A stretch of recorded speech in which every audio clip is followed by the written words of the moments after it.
who it is in the White House? He went through school as Barry Sotero. His stepfather and adoptive father, Lolo, L-O-L-O, Sotero, died as one of the 20 richest men on the planet Earth. Obama is beneficiary of a trust fund along with his two half-siblings. He is probably the richest man to ever occupy the White House.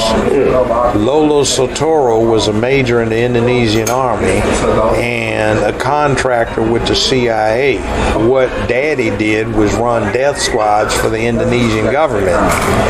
He was an executive vice president for Standard Oil, and when he decided to set up his own company in Indonesia, where possibly the world's largest oil reserves are located, I imagine he used his position of having an active death squad at his proposal to facilitate some of his business dealings. And now, interestingly enough, there are documented moments between George Herbert Walker Bush, who was head of the CIA at the time, and Lolo Sotero, have certain arrangements, and they were frequent golf partners. And Lolo Sotero used Goldman Sachs as his American financier or financial banking institution. He used the law firm that Obama and Michelle worked for as his legal representatives, and he did many a joint venture with British Petroleum, i.e. BP. And there are questions as to why Obama would not mandate the rest of the oil companies assisting BP, in a British corporation now, not an American one, from cleaning up the Gulf. Are there some trade secrets there that no one wanted to expose from the Brit side? You see, or look at Obama's grandmother, who was the Hawaiian type, who was the bank VP. Well, in declassified documents, it just happens to be that she was in charge of dispensing CIA funds in the Southwest Pacific, which included Indonesia. The president's mother worked for what is now acknowledged to be a CIA front organization, and his biological father was attending school here in America under the aegis of another now acknowledged CIA front organization.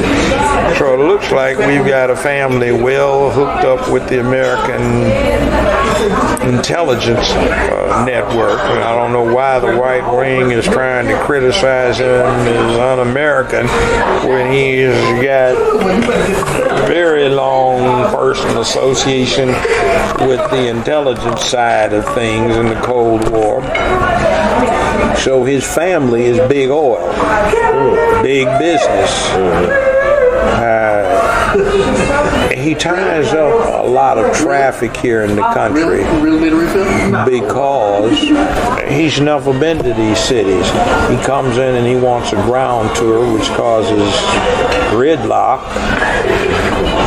Instead of just flying in on a helicopter, he likes to ride in slowly.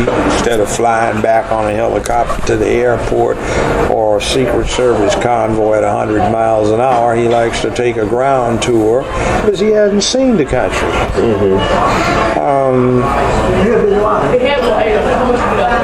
It's, once again, just ask yourself this one. You died tomorrow and you went to heaven. Let's assume that you got there.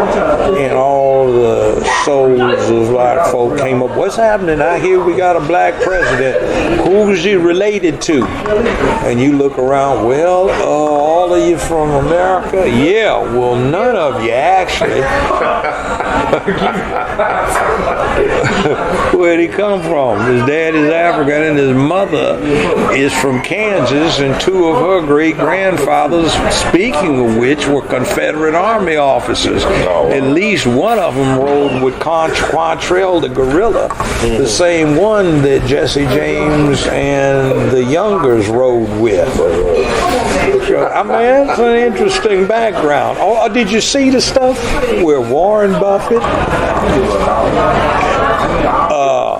Dick Cheney and Barack Obama are all cousins. They're related. Did you see that? I heard about it. So he selected. CNN did that. So really, he was all part of the plan. He was. Yeah. Also, an interesting other relative is Brad Pitt, the actor. Right. And there's another actor in there somewhere. Why are you attacking somebody black? I said black people didn't put this up. They didn't have anything to do with this. I heard them planning. The Obama administration did. Well, that's it. Obama, what did he do for the black race? Nothing.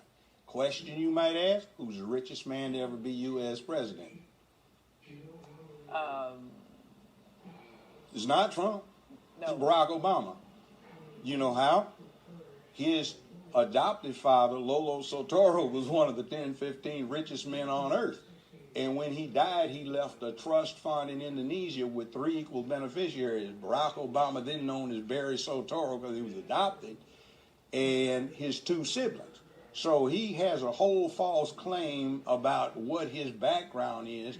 But when he got in the White House, he'd been working for a law firm that represented his daddy. He got lauded by Goldman Sachs, who financed most of his daddy's American investments. He protected British Petroleum when they had the blowout in the Gulf because guess what? His trust fund had heavy investments in BP. So we get through this whole mantra and even affordable care, Obamacare. You know who drafted it? Senior Tennessee Republican Senator Dr. Bill Frist when he was Republican Senate Majority Leader. Why?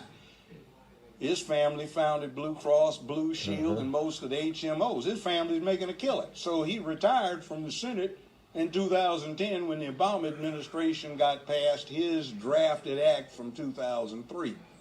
See, it's a game. And I don't have any problem with Trump either. I'm looking at lowest black unemployment rate since Lyndon Baines Johnson, more money to historically black colleges and universities at any time since Lyndon Baines Johnson. I mean, more Americans back to work. You know, like, what did you get for the last 3? Oh, and then this. You know that joke that they do about George W. Bush feeding Michelle candy? The inside thing on that is it's the same candy he fed her husband when he was 6, 7 years old. See, the Soteros and the Bushes go back 40-some years.